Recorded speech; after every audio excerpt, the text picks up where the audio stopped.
So we've done a Malfurion. There we go. That's him until the next expansion. Why do you think Malfurion will come back? And do you think he'll be blue? He'll come back in this expansion and he will be blue. And I'm going to headbutt something so hard that I think I'll crack my skull. Oh man, they will have a cinematic complete with an amazing orchestral swell. That is just him being blue. And they're going to think it's so cool. Yeah. And no one is going to be happy. Castle Sweat. Which does make me think, I remember hearing it was some clip of Josh Dreyfuss vaguely, reasonably recently. And, it just made me realize, like, for most people, us even giving some of this the light of day is stupid because they are so checked out. And that is what the narrative team at Blizzard don't seem to realize. Yeah, exactly. The funny thing is, I know there's loads of people at Blizzard right now who think this is all clown show.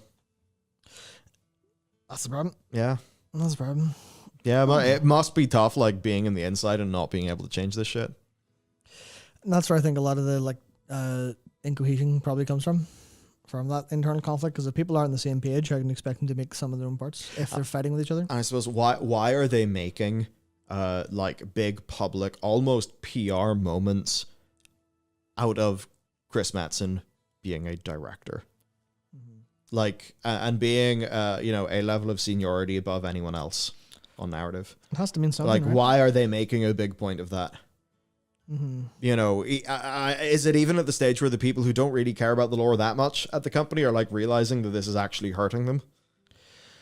I think they are growing more and more cognizantly aware of that as they solve the first order of business, which is their gameplay problems, because you look at it from a live service video game perspective, your gameplay loop is going to be the important part.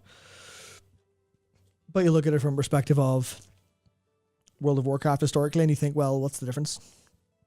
It's like it was a couple of weeks ago, I think I pointed out, just going, all right, well, what was the thing? And obviously you can have an amount of he's had a moment. Sorry. We have to talk about a consumption opportunity after this. Okay, good. So where was I at with that? Where's I going with that? I can't even remember where I was going at. Was that what I say? Huh? What was I saying? I completely forget. Well, I did have another point before I noticed the new consumption opportunity. Yeah, I've completely lost that. Damn it.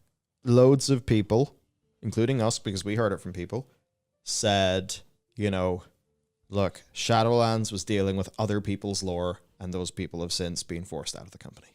Afrasabi. / Afrasiabi. I've never quite worked out which one it is. It's Afrasiabi, right? Is it? Afrasiabi, yeah. Well, I assume so. That's maybe there's problem is, they then said the next expansion, it's all their baby. It's all the new team's baby. And then their baby was redacted. Yeah, no, like, leave this baby out in the hills. Don't take it back. Spartan that baby. Bad. Not good. Yeah. Not good. Yeah. Or just mid. Just mid. And you don't, being mid is not an option when you're World of Warcraft. Oh, that's exactly what I was saying. I completely remember now. It was that they solved a lot of the gameplay problems, the gameplay loop problems. Still some issues with that they're working through. But in the context of World of Warcraft, and whenever you're looking through the history and you go, well, what made the biggest splash? And obviously, causation, correlation, etc. You can't just go, well, it looks like it might have been that, so it must be true. But looking at the cinematics and the tone of them, like we did before, going, well, which cinematics are the biggest? Oh, the ones with the big sweaty men screaming. Any takeaways from that, potentially?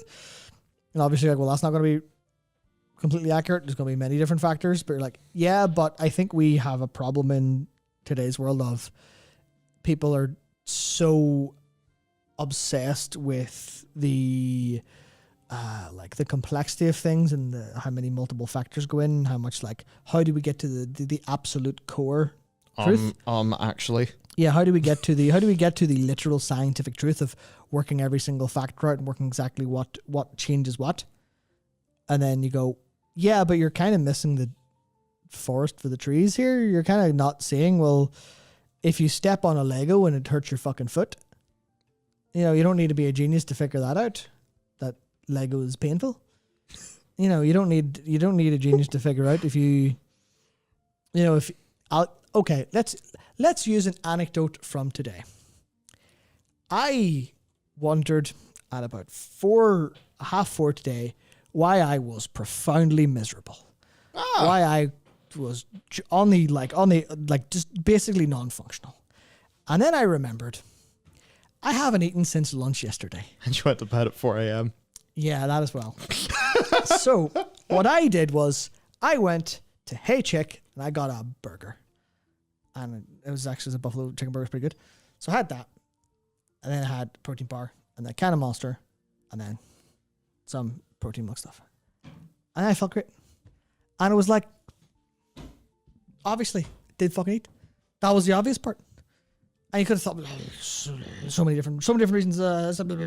Like, yeah, but the simple one. The simple one, how about you just eat and sleep? And in this, like, the anecdote's a wee bit weird, but the point is, it's the simple fucking obvious thing. No, this is the Jocko Willink approach to mental health. Yeah, you just go, well, what do you solve the problem? Like, you go, well, especially if you're going to get caught up in it. If you're going to get caught up in losing to the amount of factors and not being able to make a decision because of the factors and trying different things instead of going for the super obvious one. Bulk phase is a lifestyle choice, Matt. I have been cutting like fucking crazy glitch. I'm down like 12 pounds in 2 months. It's so painful. It is awful. It's awful, but worth it. You know, it's been 29 years. I should probably stop the bulk. Yeah. I've been bulking hard, man.